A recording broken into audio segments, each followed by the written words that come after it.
যাদের নামাজ পড়ার সময় দুনিয়াবি চিন্তা মনে আসে বা নামাজে অমনোযোগী তৈরি হয়, তারা ভিডিওটি শেষ পর্যন্ত দেখার অনুরোধ রইল। হযরত আলী রাদিয়াল্লাহু তাআলা আনহুর কাছে একজন ব্যক্তি এসেছে। তখন লোকটা বলল, হুজুর, আমার নামাজে মন বসে না। নামাজে দাঁড়ালে আমার দুনিয়াবি নানা চিন্তা আসে। হুজুর, আমার এই নামাজ কি আল্লাহ তাআলা কবুল করবেন? তখন হযরত আলী রাদিয়াল্লাহু তাআলা আনহা বলেছেন, না, তোমার নামাজ কবুল হবে না। তখন লোকটা মনে অনেক কষ্ট নিয়ে চলে যাচ্ছেন।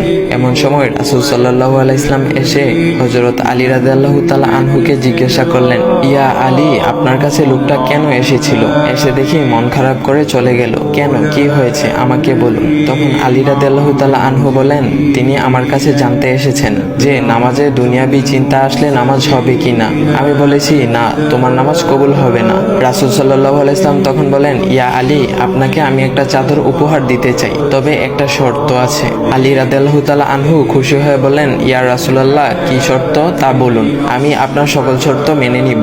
বুঝতেই তো পারছেন রাসূল সাল্লাল্লাহু আলাইহি ওয়াসাল্লামের চাদর বলে কথা। তখন রাসূল সাল্লাল্লাহু আলাইহি ওয়াসাল্লাম বললেন, ইয়া আলী, আপনি যদি এই মুহূর্তে 2 রাকাত নামাজ একনিষ্ঠভাবে পড়তে পারেন দুনিয়াবি সকল চিন্তা দূর করে, তাহলে আমি আপনাকে সেই চাদরটি উপহার দেব।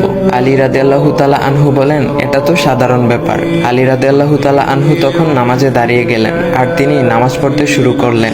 এমন সময় তার মনের মধ্যে শুধু ভাবনা চিন্তা আসতে শুরু করলো, আচ্ছা, আমাকে যে রাসূল সাল্লাল্লাহু আলাইহি ওয়াসাল্লাম যে চাদরটা দিবেন, সেটা কি ফাতিমার চাদর নাকি রাসূল সাল্লাল্লাহু আলাইহি ওয়াসাল্লামের? আচ্ছা, চাদরখানা দেখতে কেমন হবে?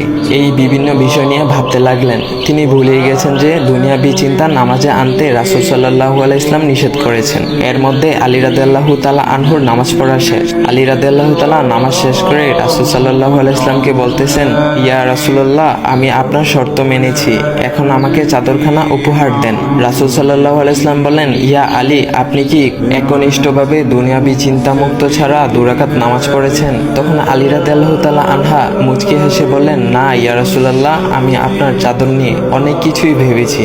তখন রাসূল সাল্লাল্লাহু আলাইহি ওয়াসাল্লাম বলেন, ইয়া আলী, নামাজ তোমারও হয়েছে, আর তুমি যাকে নামাজ হবে না বলে ফতোয়া দিয়েছো, তার নামাজও আল্লাহ তাআলা কবুল করে নিয়েছেন। শোনো আলী, দুনিয়াবি চিন্তা দ্বারা নামাজ বাতিল হয় না, নামাজ মহান আল্লাহ তাআলা কবুল করে নেন। সকল ফরজ নিয়ম কানুন মেনে নামাজ পড়লে নামাজ হবে ইনশাল্লাহ। তবে আমাদের সকলের উচিত নামাজ আদায় করার সময় একমাত্র আল্লাহকে স্মরণ করে নামাজ আদায় করা। নামাজে দাঁড়ালে দুনিয়াবি চিন্তা মাথায় আসে, এটা শয়তানের একটা ফাঁদ। আল্লাহ তাআলা আমাদের সকলকে শয়তানের কুমন্ত্রণা থেকে হেফাজত রাখুক এবং সঠিকভাবে মনোযোগের সাথে নামাজ আদায় করার মতো তৌফিক দান করুক। সবাই বলি আমিন। চাইলে ভিডিওটা আপনি অন্যদের কাছে শেয়ার করতে পারেন, এতে অন্যদের ভুল ভ্রান্তিগুলো দূর হবে। তো গাইস, এমন ইসলামিক ভিডিও পাওয়ার জন্য ভাইয়ের আইডিটা ফলো করে দেওয়া যাও।